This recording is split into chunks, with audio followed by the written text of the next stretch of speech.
Réflexion. Un espace pour une bonne compréhension et une bonne mise en pratique des préceptes de l'islam. Réflexion, une émission hebdomadaire présentée par Kamel Shekat, co-animée par Aïssa Ben Mekki et Masoud Boujnoun sur Ifriqiya FM. بسم الله الرحمن الرحيم الحمد لله رب العالمين وصلى الله على سيدنا محمد النبي الأمين وعلى آله وصحبه والتابعين وبعد أيها الملأ الكريم السلام عليكم ورحمة الله وبركاته.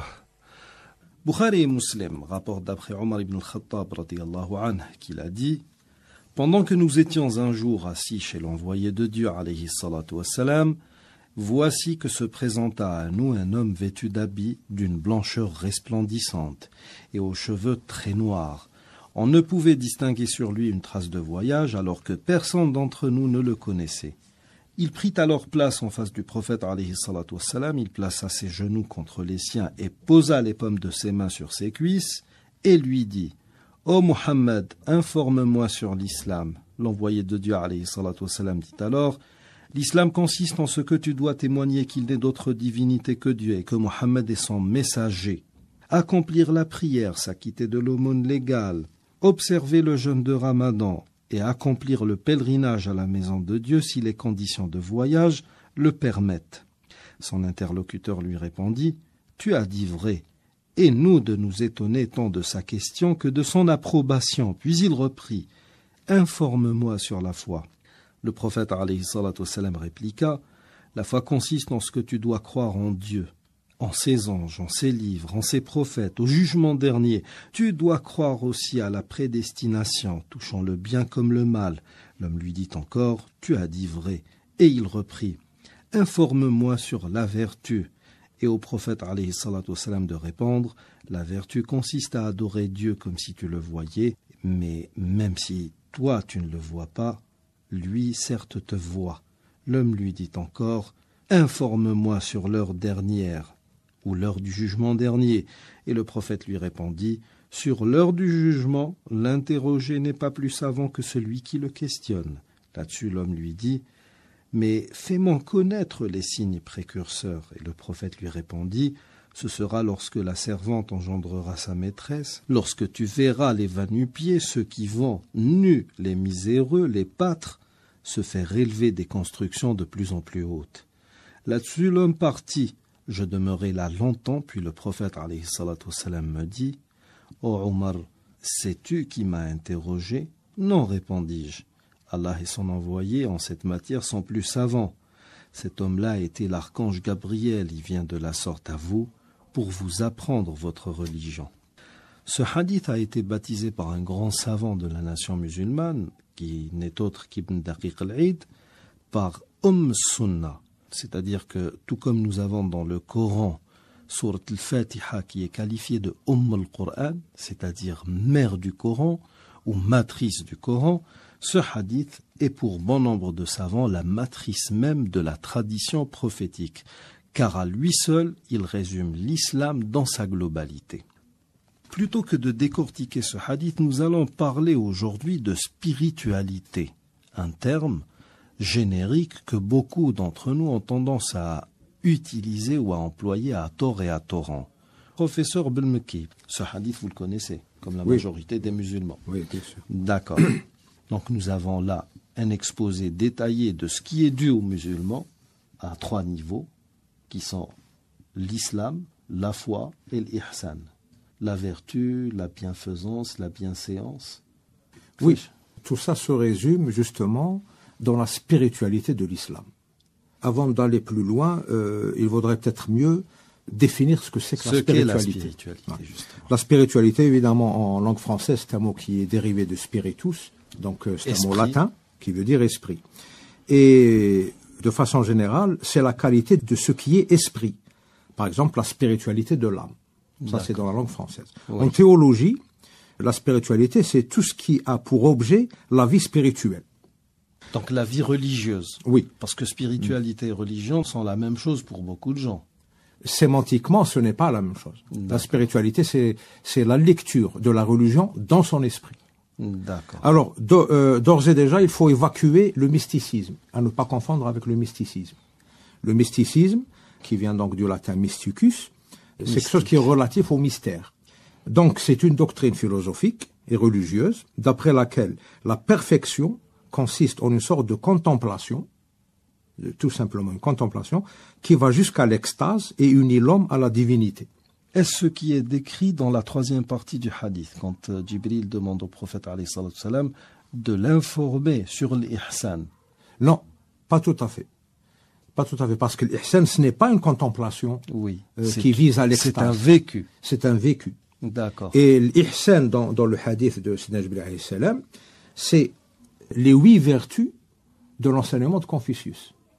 Enfin, ça c'est Belmeki qui le dit. Oui, non, mais c'est Confucius était un sage, donc il avait cette connaissance que se partage toute l'humanité, cet éternel humain. Oui. Et les 8 vertus de l'enseignement de Confucius, c'est en tête, d'abord nous avons la piété filiale, qui est le summum de l'esprit du hadith de Sayyidina Jibril alayhi salam.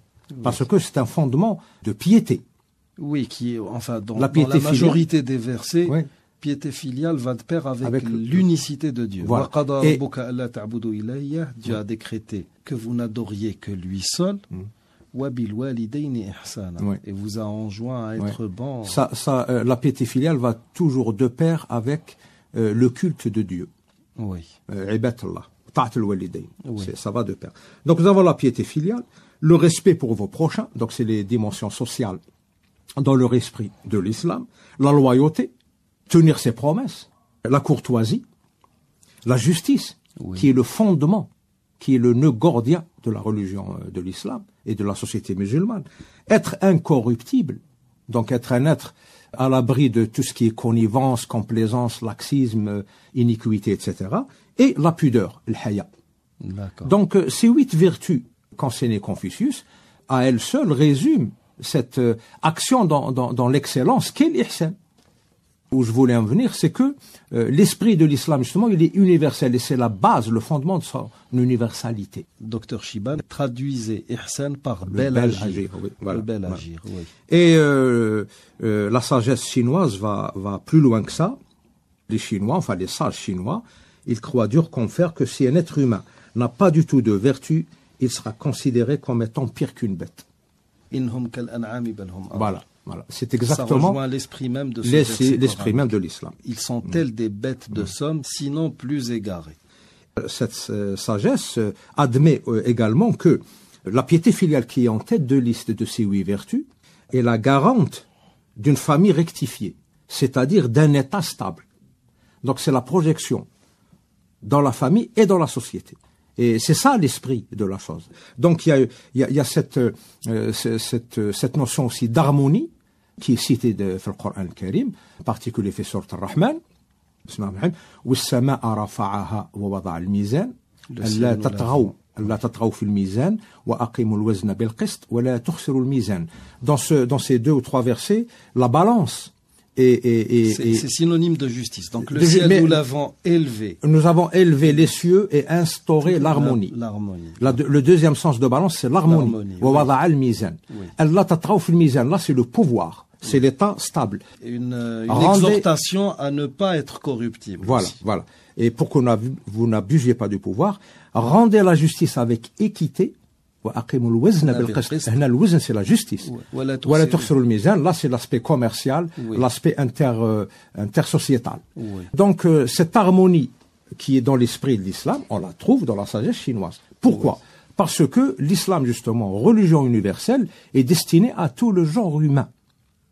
Donc, au niveau de son esprit, de l'esprit de cette religion, qui est la religion finalement, parce que depuis Adam alayhi salam jusqu'à Mohammed alayhi salam, il n'y a que cette religion de la soumission à Dieu qui a été révélée verticalement. Tout le reste, c'est des croyances horizontales, donc qui étaient plutôt des faits de culture. Donc, bien sûr, on ne parle pas là du message de Moïse et de Jésus. C'est un message d'islam. Oui. C'est un message d'islam. Non, oui, mais à cette époque-là, on l'appelait pas l'islam. Oui. Mais c'est un message d'islam puisqu'il émanait d'un seul Dieu qui agréait une seule religion au genre humain et qui est la soumission à ce Dieu. Donc de ce point de vue-là, il y a une continuité dans la révélation Donc il y a Adam alayhi salam, Shith, Seth, Idris alayhi salam, Nuh, Ibrahim, Moussa, Daoud wa Suleiman, 25 sont reconnus dans le Coran, et puis il y a Daniel qu'on trouve dans la tradition prophétique. Voilà. Mais pardon, avant de poursuivre, revenons au sens même de spiritualité. Alors spiritualité, c'est pratiquement l'opposé de temporalité. Oui. Et l'opposé de matérialité. Et de matérialité. Voilà. Expliquez. Bon, alors justement, là, on arrive au concept de spiritualisme. D'accord. Un isme, c'est forcément une doctrine. Oui, mais ça peut aussi avoir une connotation péjorative. Bien sûr, bien sûr. Mais là, il faut... Là, nous sommes dans les courants philosophiques. Oui, donc, le isme n'est pas forcément... Oui, je le prends pas comme une doctrine. Mais c'est juste pour jeter un peu de lumière sur la façon de considérer l'esprit des choses. Le spiritualisme, c'est une doctrine donc philosophique qui admet l'existence de l'esprit comme réalité substantielle. Donc, ça rejoint un peu ce que vous venez de dire. Le spirituel s'oppose au temporel et l'esprit s'oppose à la matière. Donc, mais là, le spiritualisme, s'il admet l'esprit, il l'admet dans une démarche de quête, de recherche, ou il l'admet tout court? Non, ça a toujours été une polémique entre philosophes qui a précédé l'autre. L'esprit ou la matière. D'accord. Depuis Platon, ça existe. L'histoire de l'œuf et de la poule. Voilà, oui, voilà. Mais dans le cadre de la spiritualité, pour rester dans ce champ de recherche, le spiritualisme, donc, c'est cette doctrine-là. Donc, on peut donner comme exemple le spiritualisme de Leibniz, qui s'oppose au matérialisme d'Hegel. D'accord. Voilà. Alors, spiritualiser quelque chose, c'est donner un caractère spirituel dégagé de toute matérialité. D'accord. Ça ne veut pas dire donner à la chose un caractère religieux. Non. C'est faire dégager son esprit. D'accord. Voilà. Très bien. Alors, de là, il faut évacuer, on a déjà évacué le mysticisme, il faut évacuer le spiritisme, qui est un ensemble de pratiques paranormales. Ésotériques. Paranormales plutôt, paranormales. Donc c'est la doctrine des spirites. Et qui consiste à provoquer... Islam. Absolument, ça n'a rien à voir avec l'islam. Donc, consistant à provoquer des manifestations d'êtres immatériels, les esprits en démoniaques, particulier, celles des âmes, des personnes défuntes, etc., et entrer en communication avec eux. Donc, on évacue le mysticisme et le spiritisme. Donc, on reste dans la spiritualité pure. On a bien défini notre champ d'action. Monsieur Boujnoun, quelle est la place de la spiritualité en islam?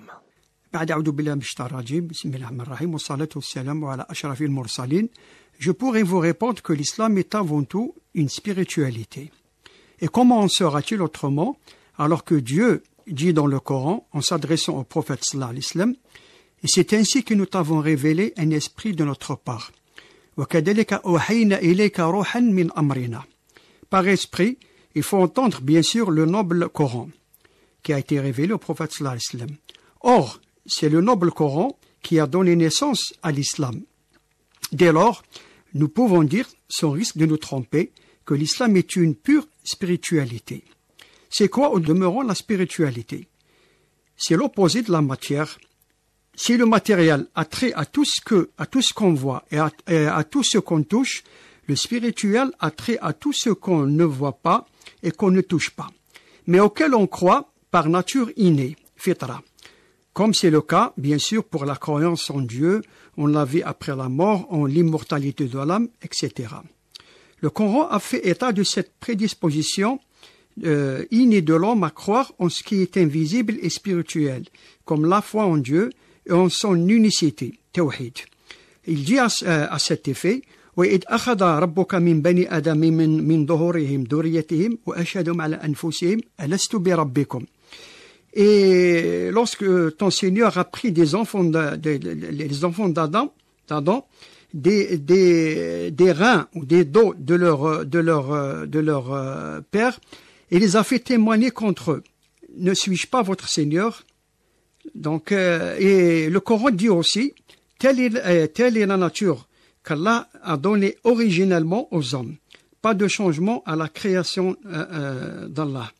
Cependant, à l'inverse du judaïsme qui donne au côté matériel de ce monde plus d'importance qu'au côté spirituel, et au christianisme qui accorde l'importance au côté spirituel, délaissant complètement la vie profane, suite à cette parole attribuée au Messie, Aïssa alayhi salam, sur le salut, laissez à Dieu ce qui appartient à Dieu et à César ce qui appartient à César. L'islam allie dans une parfaite harmonie les deux aspects de ce monde, que sont le matériel et le spirituel. Il possède une spiritualité équilibrée, sobre et pratique. C'est à juste titre d'ailleurs qu'un des disciples de René Guénon, en l'occurrence Charles-André Gillis, Abdelazar Yahya, a écrit dans un de ses livres intitulé « La papauté contre l'islam ». Le judaïsme, je cite, « Le judaïsme représente le joug de la loi et correspond au nom divin, l'extérieur, ad-dahir. Le christianisme représente l'amour et la grâce et correspond par là au nom divin, l'intérieur, al-batin. Quant à l'islam, il réunit en une synthèse suprême l'extérieur et l'intérieur et représente ainsi par l'union des complémentaires la perfection du monothéisme, tawhid. Alors, la spiritualité de l'islam forme une osmose admirable entre l'action et la contemplation et une jonction parfaite entre les exigences et les sollicitations de la vie terrestre d'une part et les aspirations somme toute légitimes de la vie spirituelle d'autre part.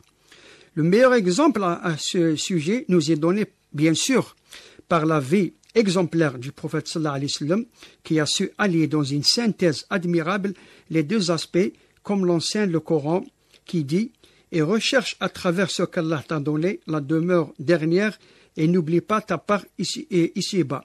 وابتغي فيما آتاك الله الدار الآخرة ولا تنسى نصيبك من الدنيا. Surat Al-Qasas. Donc, voici en grosso modo la place de la spiritualité dans l'islam. Professeur Belmeki, maintenant si je me base sur ce que vous venez de dire, peut-on avoir un exemple concret, un exemple qui va expliquer ce qu'est la spiritualité dans un domaine bien déterminé, un domaine que vous allez nous choisir vous-même? Bon, prenons par exemple la première des 8 vertus. La piété filiale. La piété filiale. La première des 8 vertus chinoises. Chinoises, oui. D'accord. Qui est en adéquation avec ce que veut l'islam. Ouais. Qui a une position prépondérante en islam, justement. Oui. Ouais. On peut prendre un deuxième exemple qui insiste bien sur l'esprit de la chose. Par exemple, le problème du voile en Europe, dans le monde occidental, le voile de la femme. D'accord. Commençons déjà par la piété filiale. Bon, par la piété filiale. Alors, la piété filiale, évidemment, elle a fait l'objet, on commence évidemment par l'islam lui-même. Elle a fait l'objet de la révélation de plusieurs versets coraniques et elle est à la base aussi de plusieurs hadiths nabawi sharif. Par exemple, un verset de Sourate Al-Ahqaf, verset 15 donc du chapitre 46, nous avons recommandé à l'homme la bonté envers son père et sa mère. Le Coran évoque presque souvent la bonté avec les pères et mères lorsqu'il exhorte les humains à l'adoration exclusive d'Allah. Ça va toujours de pair. Il y a la reconnaissance envers lui. Méditons par exemple le verset suivant. Adorez Dieu, ne lui associez rien. Vous devez user de bonté envers vos parents. Sourate An-Nisa, chapitre 4, donc verset 36. Un autre verset, vous n'adorerez que Dieu, soyez bons à l'égard de vos parents. Sourate Al-Baqarah, donc la Genèse, donc chapitre 2, verset 83. Un autre verset qui résume aussi très bien l'importance de cette piété filiale. Nous avons commandé à l'homme la bienfaisance, donc l'ihsan, envers ses pères et mères. Sa mère l'a porté, donc subissant pour lui peine sur peine. Son sévrage a lieu à 2 ans. Sois reconnaissant envers moi ainsi qu'envers tes parents. Vers moi est la destination. Ça c'est Sourate Luqman. Il y a un autre verset qui est encore beaucoup plus alors là, édifiant. Là c'est le verset le plus illustre et global. Celui qui rentre dans les recommandations de Luqman. Non, c'est le verset de la sourate l'Isra, donc c'est le chapitre 17, versets 23 à 24, qui dit « Ton Seigneur a décrété que vous n'adoriez que lui. Il a prescrit la bonté à l'égard de vos pères et mères. Si l'un d'entre eux, ou bien tous les deux, ont atteint la vieillesse près de toi, ne leur dis pas « fi ». Ne les repousse pas. Adresse-leur des paroles respectueuses. incline vers eux avec bonté l'aile de la tendresse. Et dis, mon Seigneur, sois miséricordieux envers eux, comme ils l'ont été envers moi lorsqu'ils m'ont élevé quand j'étais un enfant. Avant que vous ne poursuiviez, nous avons un autre verset qui est tout aussi édifiant. Oui, il y a plusieurs versets. Oui, non, mais celui-là rentre dans les recommandations que faisait Luqman à son fils, où il est dit وَإِنْ جَاهَدَاكَ عَلَى أَنْ تُشْرِكَ بِمَا لَيْسَ لَكَ بِهِ عِلْمٌ فَلَا تُطِعْهُمَا وَصَاحِبْهُمَا فِي الدُّنْيا مَعْرُوفًا. C'est-à-dire que même si vos parents vous incitent à associer à Dieu une autre divinité, à ne pas suivre leur chemin, mais à bien se comporter avec eux. C'est-à-dire que, qu'en dépit de tout ce qui pourrait émaner d'eux, vous êtes censé bien vous comporter avec vos parents. Absolument. C'est incroyable. Oui. Là, on pourrait se référer à des écrits chinois qui sont pratiquement le commentaire des versets qu'on vient de citer. À croire que les auteurs de ces commentaires étaient musulmans déjà. C'est ça l'esprit de l'islam. Il est universel dans l'espace et dans le temps. Par exemple, il y a plus de 8000 écrits, 3000 non bouddhiques et 5000 bouddhiques, qui ne parlent que de piété filiale. Et le philosophe Zhengzi, qui était disciple de Confucius, a dit, il y a 3 niveaux de piété filiale. Le meilleur est le respect de ses propres parents. Le second est de ne pas ternir le nom de ses parents. Le niveau le plus bas est de subir à leurs besoins. Donc les besoins matériels des parents, c'est vraiment le minimum que l'on puisse faire. Et là, ça rejoint un peu le sens général des versets qu'on vient de lire. Donc la piété filiale en tant que piété tout court, donc c'est à la fois amour respectueux pour les choses de la religion, parce que ça a un lien direct avec l'adoration de Dieu, et le respect des règles qui en sont les piliers. D'accord. Voilà. Évidemment, la piété filiale dans le monde asiatique, donc le subcontinent indien et la Chine avec ses satellites comme le Japon, la Corée, etc., c'est à peu près la région du monde, en dehors du monde arabo-musulman, qui ait développé le sens de la piété filiale à ce point. Parce que la piété filiale, on peut se référer à l'hindouisme, même à la piété filiale de conception biblique. Mais là, ce serait trop... Existe, oui. Bien sûr, ça serait trop élargir le sujet. Alors, voilà ce que dit, par exemple, Zhengzi. Le corps est donné par les parents. Comment pouvons-nous ne pas être respectueux en utilisant les choses données par nos parents? Si nous n'agissons pas avec honneur dans notre vie quotidienne, si nous ne sommes pas fidèles en travaillant pour l'empereur, si nous ne sommes pas attentionnés en tant que fonctionnaires, si nous ne sommes pas loyaux comme amis, ou si nous ne sommes pas braves dans les batailles, alors nous avons failli à la piété filiale. Là, on peut saisir la dimension sociale et politique même de la piété filiale. Tout s'y rattache. Tout s'y rattache. Et c'est pour ça que Dieu, subhanahu wa ta'ala, il en a fait un corollaire de son adoration. La piété filiale, ça a des répercussions énormes sur la vie sociopolitique de la nation. C'est très important. Et là, c'est l'esprit de l'islam. Oui. Et sur les 120 millions de Chinois qui sont musulmans aujourd'hui, la plupart d'entre eux ont été attirés par l'islam grâce à ça. Donc l'islam a touché une corde sensible dans la culture chinoise. Et c'est une preuve supplémentaire que l'islam est vraiment de dimension universelle. Une bonne personne, donc, doit être centrée sur la piété filiale. Comme elle doit être centrée sur Dieu, théocentrique, elle doit être centrée sur la piété filiale. Une personne ayant des manières doit pratiquer la piété filiale. Une personne droite doit se conduire avec piété filiale. Une personne loyale démontre de la piété filiale dans ses actions. Une personne forte essaie constamment de montrer de la piété filiale. La joie vient de la piété filiale et la punition est le résultat de ses propres égarements loin de la piété filiale. Et là, ça nous ramène à Diderot, le fils ingrat. Diderot qui était un philosophe simplement déiste, il n'était pas religieux, il était déiste, c'était le siècle des Lumières. Il avait donc cette conception de justice immanente qui a fait que il a fait un très bon roman qui s'appelle Le Fils ingrat. Le Fils ingrat. Et cette justice immanente a puni ce fils ingrat parce qu'il a manqué à son devoir de piété filiale.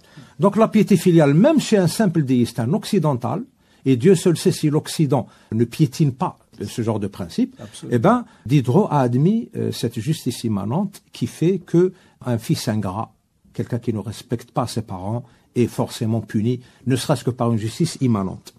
Voilà ce qu'a dit Zengzi. Je finis parce que c'est pour ne pas trop ennuyer nos auditeurs. Si vos parents vous aiment, vous devriez vous en souvenir avec plaisir. Si vos parents ne vous aiment pas, vous devriez réfléchir en vous-même et agir avec prudence, mais sans vous plaindre. Et là, ça rejoint le verset de Sourate Luqman. Oui. Si vos parents font une erreur, vous devez avertir avec bonté sans agir contre eux. Lorsque vos parents décèdent, vous devez utiliser les fruits de votre travail pour leur souvenir. Cela peut être considéré comme le respect de toute une vie pour ses propres parents. On voit très bien que ce principe de piété filiale, quand il est bien vécu par une société, il rejoint l'esprit de la piété filiale dans l'islam qui est corollaire de l'adoration de Dieu. C'est comme si ce qu'a dit Zengzi était le commentaire des versets coraniques qu'on vient de lire. Ouais. Donc c'est ça la spiritualité de l'islam. C'est l'esprit de l'islam qui est universel et qui fait appel à tout ce qu'il y a d'humain dans le genre humain. Pourquoi? Parce que tout simplement, les religions, que ce soit la religion verticale ou les religions, donc les systèmes de croyances horizontaux, elles différencient leurs fidèles. Les religions plurielles différencient leurs fidèles. Non seulement par le culte qu'ils rendent à la divinité, mais encore par leur spiritualité. Et c'est là que la spiritualité de l'islam est vraiment supérieure, parce que elle fait appel à tout ce qu'il y a de commun dans le genre humain. Donc les religions en général façonnent les mentalités, les traditions, les genres de vie et contribuent à la formation de culture. Et l'islam, il contribue à la formation de l'humanitude. C'est un mot qui a été utilisé par un philosophe français, qui a été frustré par l'establishment français quand l'État français a voulu faire la Cité des sciences à la place des Halles.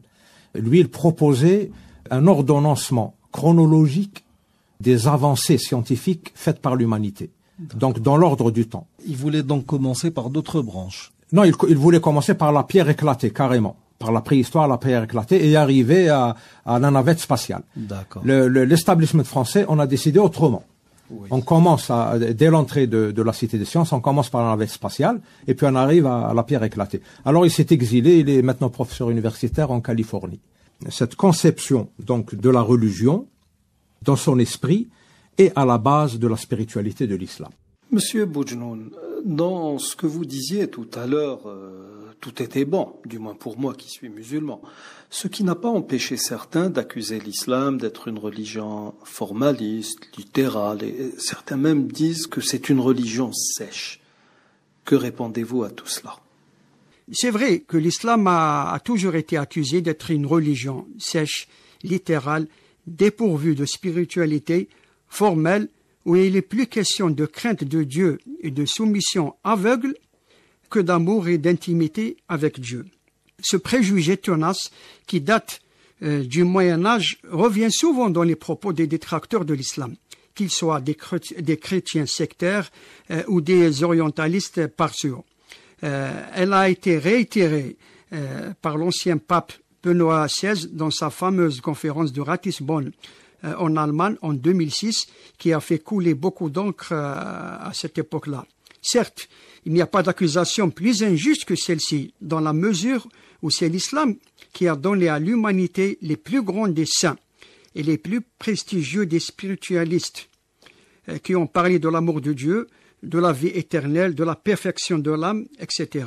En effet, que ce soit Al-Hassan al-Basri, Malik ibn Dinar, Abdullah ibn al-Mubarak, l'imam Zin al-Abidin, Ja'far al-Sadiq, Sayyida Nafisa, Sayyida Zaynab, puis ceux qui vinrent après eux, comme Al-Muhasibi, Bishr al-Hafi, Sarri al-Saqti, Al-Junayd, Al-Shibli, Sufyan al-Thawri, Ibrahim ibn al-Adham, Rabi' al-Adawiya, Ma'ruf al-Karkhi, Abu Talib al-Makki, Hatim al-Assam, et la liste est très longue.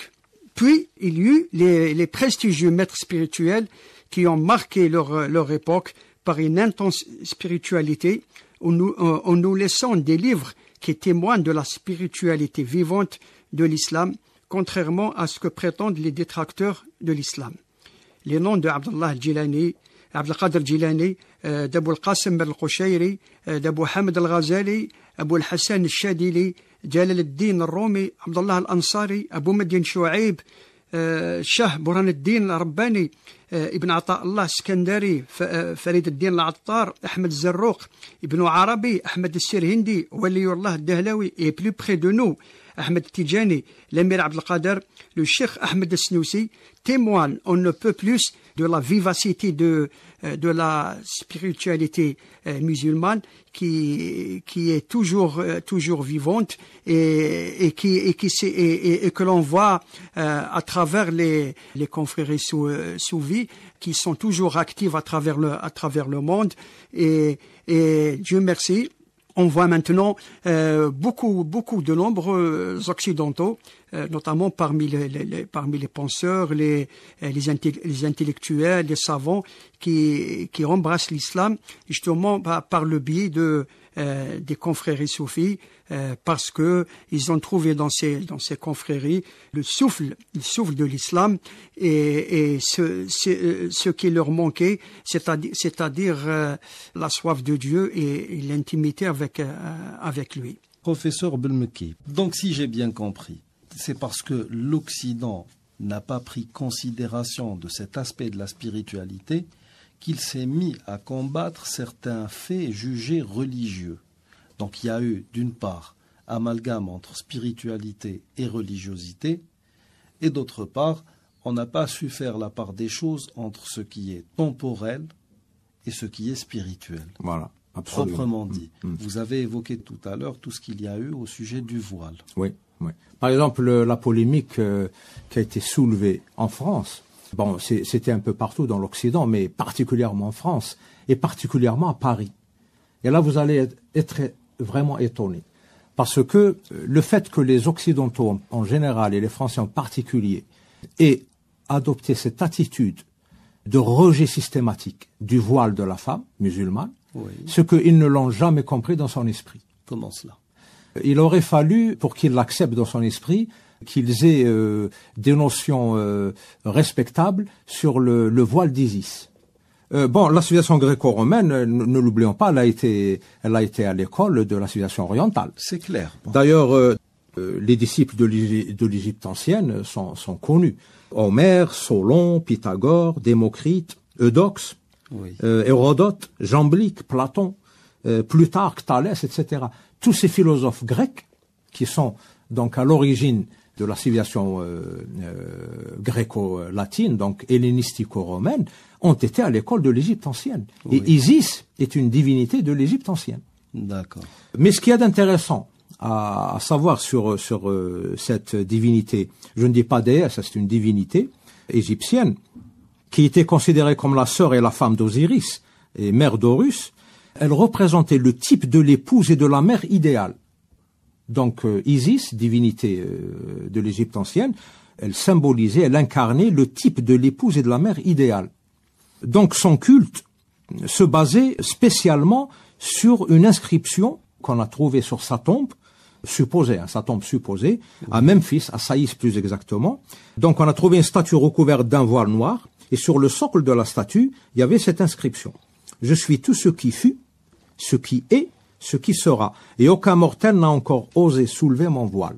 Car pour rentrer dans le monde interdit de la femme et soulever son voile, il faut être initiable au secret des 3 feuilles d'or. Donc ça déjà, c'est un mystère. Oui. Et ça nous mène au côté spirituel de la chose. Alors ici, le voile d'Isis est ce qui sépare deux choses, mais c'est pas quelque chose qui emprisonne, c'est quelque chose qui sépare. Et c'est ça ce que les Occidentaux n'arrivent pas à comprendre. Le voile de la femme musulmane n'est pas une prison en tissu. Absolument. Mais c'est un symbole qui sépare deux choses. Il signifie, selon qu'on le met ou qu'on l'enlève, la connaissance cachée ou révélée.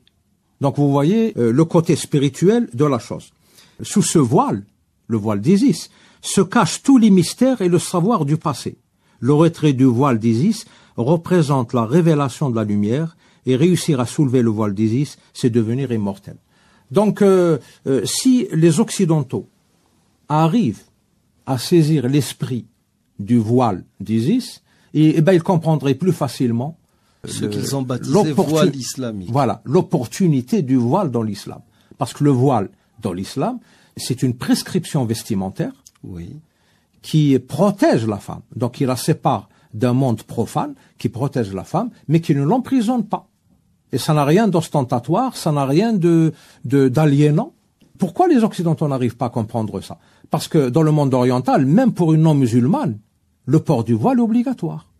Vous prenez une indienne avec son sari, eh ben elle se voile. Oui, mais elle se dévoile le ventre. Oui. Le fait de se dévoiler le ventre est aussi en lui-même un signe ostentatoire de religion. Bien sûr, oui. Mais le fait que le voile soit quelque chose de d'habituel, de coutumier dans le monde oriental, ça montre que l'esprit de ce voile est mieux perçu en Orient qu'en Occident. Ce que vous venez de dire là, justement, en parlant de sari, ça me rappelle Cheikh Mohamed El-Ghazali, qui disait une fois, en parlant des priorités, si je devais appeler les femmes à porter le voile, je pourrais le faire avec une européenne, parce que ses origines même indiquent qu'elles le portaient et qu'elles doivent le porter, ses origines autant ethniques que religieuses.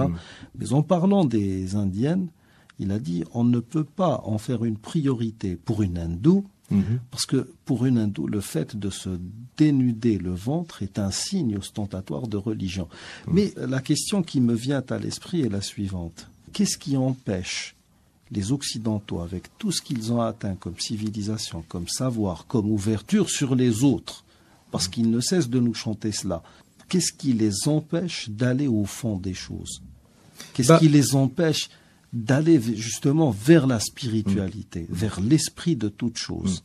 À mon humble avis, c'est tout simplement parce qu'il y a un abus de l'usage de la raison, un abus de rationalisme. Rationalisme, scientisme, tout. Oui, tous ces ismes. Parce que, finalement, la raison, c'est quoi? C'est la faculté propre à l'homme par laquelle il peut penser. Et la somme de ses facultés intellectuelles. L'esprit est une forme de faculté intellectuelle. Mais la raison, c'est devenu un véritable culte de la raison en Occident. Et évidemment, ça occulte et ça aliène d'autres domaines de connaissances. Ces choses ne risquent pas d'échapper à un philosophe tel que Emmanuel Kant, parce que lui, il a posé les limites de la raison. Il était versé beaucoup plus dans la morale, donc. Oui, l'éthique, la morale. Donc il y a rien de plus rapprochant à la spiritualité que la morale et l'éthique. Donc Emmanuel Kant a réussi à faire la part des choses et à équilibrer raison et spiritualité, et morale et éthique.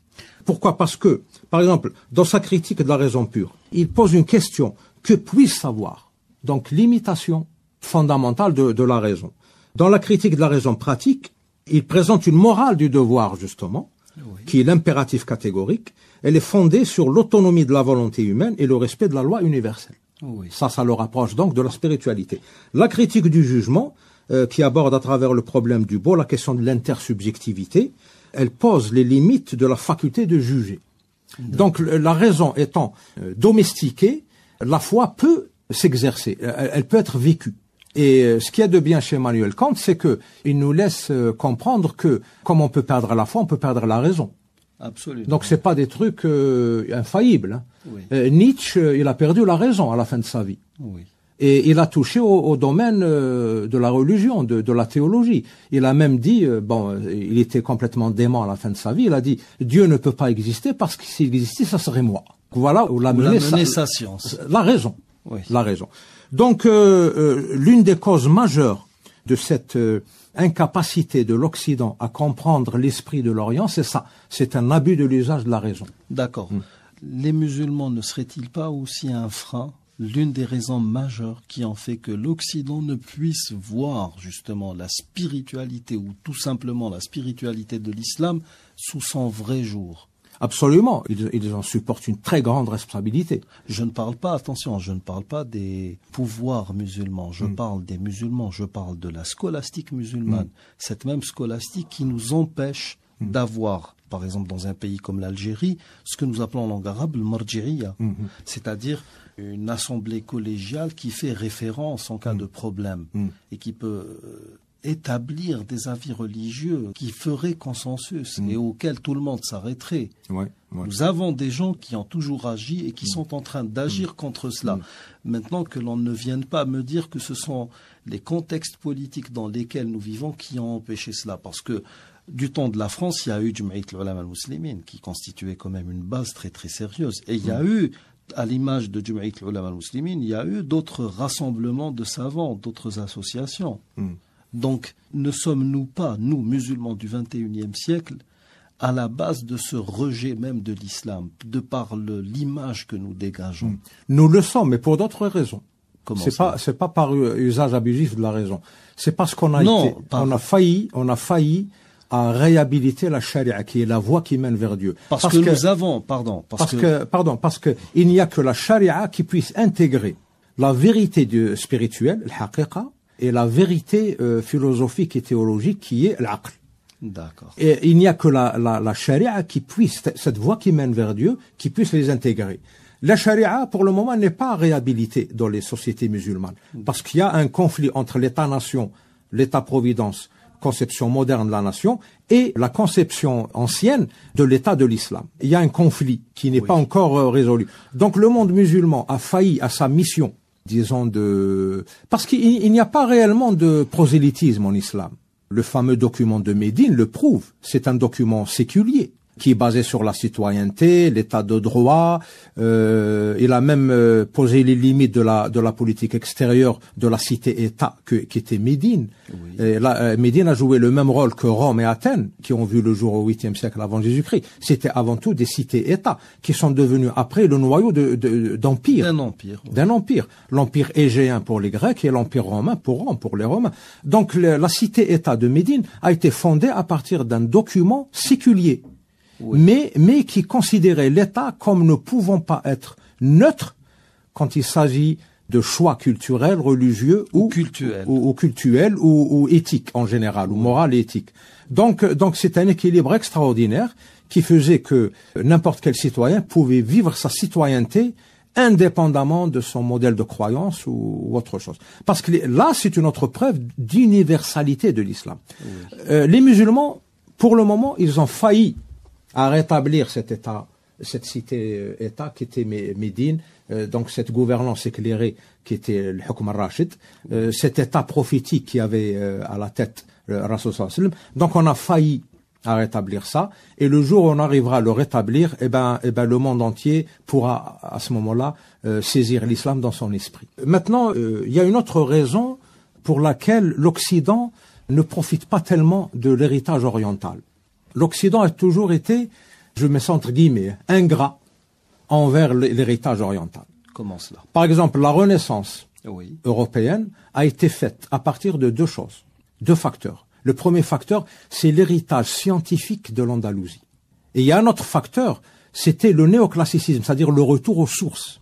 Durant cette période, tous les édifices publics de dimension nationale ou civilisationnelle ont été construits sur le modèle gréco-romain. Oui. Donc c'est le temple romain. Oui, mais même ce fameux modèle gréco-romain, l'Europe, l'Occident actuel ne l'a connu qu'à travers les musulmans. Bien sûr. On a soutenu à un moment donné que c'était un certain Gundi Salvi qui a traduit les premiers grands philosophes gréco-romains. Les grands orientalistes du 19e et 20e siècle ont démontré le contraire. Dernièrement, il y a eu un écrit d'un certain Sylvain Guggenheim qui a écrit Aristote au Mont-Saint-Michel, qui a tenté, contre vents et marées, de démontrer que c'est un inconnu du Mont-Saint-Michel qui aurait divulgué toute la philosophie gréco-romaine. Et puis, même on s'est rendu compte, avec toutes les études orientalistes que nous avons à notre niveau, que même dans les disciplines les plus qu'on va qualifier de plus banales, parce qu'actuellement, dans les pays musulmans, on n'accorde pas beaucoup d'importance aux sciences humaines, ce qui est très mauvais. Alors, si vous prenez par exemple l'œuvre d'Ibn Tufayl, Hayy ibn Iqdan, elle a été à la base de Robinson Crusoe et de Defoe, Tarzan, Mowgli, l'enfant de la jungle.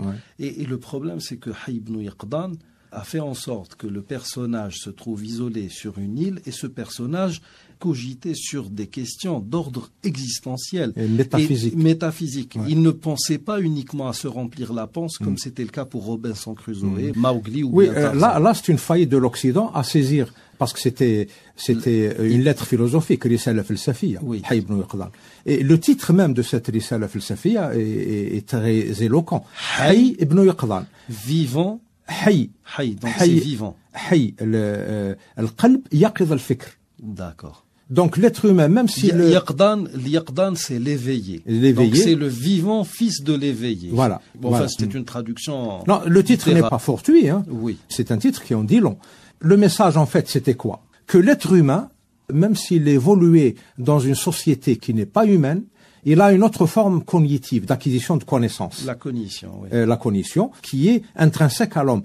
Hayy ibn Yaqdan, à la mort de sa mère, qui était une biche, je crois, oui. Il s'est rendu compte qu'il y avait des phénomènes métaphysiques. Oui. Et il a découvert l'existence de Dieu sans avoir jamais été à une école ou fréquenté une société humaine. Donc c'est ça le message que voulait faire passer Ibn Tufayl.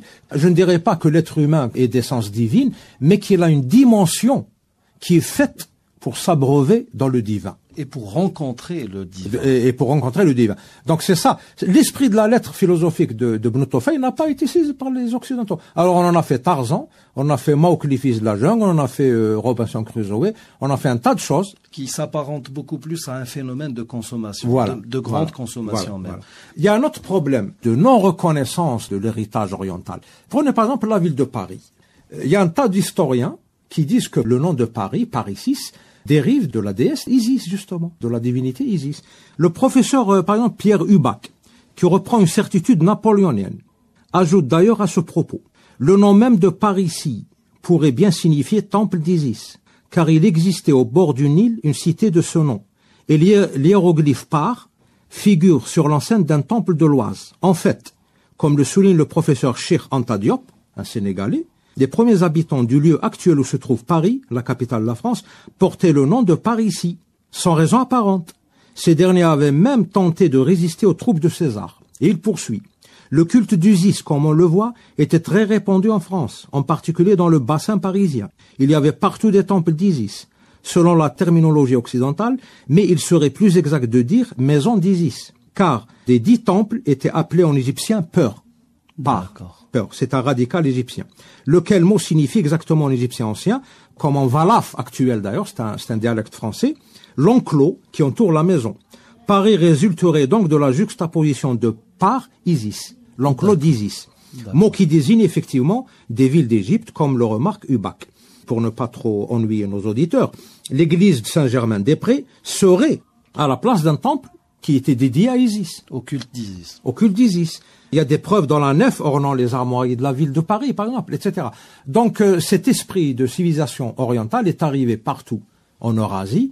Il y a des pays qui l'ont adopté dans son esprit, il y a des pays qui l'ont rejeté. Monsieur Boujnoun, quel avenir pour la spiritualité en islam? Comme l'a écrit justement le penseur et le professeur universitaire Éric Geoffroy, dans son livre « L'islam sera spirituel ou ne sera pas ». L'avenir de l'islam est lié à sa capacité de satisfaire les aspirations spirituelles de l'homme. Dans un monde assoiffé de spiritualité et de réconciliation avec Dieu et avec soi-même. Il faut dire que après ce que le monde musulman a enduré comme catastrophe, comme calamité, comme malheur, avec l'expérience des groupes takfiriens, c'est-à-dire des groupes qui pratiquent l'excommunication et l'anathème contre les autres musulmans, et les groupes qui se sont adonnés à la violence et au terrorisme. L'islam a besoin de montrer la face de sa spiritualité au monde, qui est bien sûr le fond de l'islam. Actuellement, nous avons deux grands courants dans le monde musulman. Nous avons le wahhabisme qui est, il faut le dire, qui est la matrice des groupes takfiri, parce que l'excommunication en terre d'islam a commencé avec l'apparition du wahhabisme. Donc, actuellement, le wahhabisme n'est pas en mesure de représenter le vrai islam. Parce que, comme l'a dit justement un des grands connaisseurs de cette doctrine, en l'occurrence Léopold Weiss, Mohamed Assad rahimahullah, le grand penseur autrichien qui a connu de près le wahhabisme en fréquentant justement ses premiers leaders, puisqu'elle a vécu pendant plusieurs années en Arabie Saoudite au début du XXe siècle. Alors que dit justement Mohamed Assad dans son livre Le chemin de la Mecque, il dit que le wahhabisme a souffert de deux défauts qui l'ont empêché de devenir une grande force spirituelle. L'un est le formalisme et l'observation littérale des prescriptions, négligeant la nécessité d'en pénétrer le contenu spirituel. L'autre défaut est cette tendance à l'intolérance, ne reconnaissant à personne le droit d'avoir un avis différent. Ma foi, c'est la vérité, d'après ce qu'on voit chaque jour que Dieu fait. Donc, il ne reste plus que le soufisme qui représente justement la face intérieure de l'islam, qui représente la tendance spirituelle de l'islam et qui est liée à l'avenir de l'islam et du monde musulman. Merci, messieurs. Donc, sur ce, nous arrivons au terme de cette émission. Nous vous remercions d'y avoir prêté attention et d'ici notre prochain rendez-vous, nous vous disons nastawdi'ukumullah alladhi la tadi'u wada'i'ah wassalamu alaykum wa rahmatullahi wa barakatuh. إليك إله الخلق أرفع رغبتي وإن كنت يا ذا المن والجود مجرما ولما قسى قلبي وضاقت مذاهبي جعلت الرجا مني لعفوك سلما فما زلت ذا عفو عن الذنب لم تزل تجود وتعفو منة وتكرما إليك إله الخلق أرفع رغبتي وإن كنت يا ذا المن والجود مجرما ولما قسى قلبي وضاقت مذاهبي جعلت الرجا مني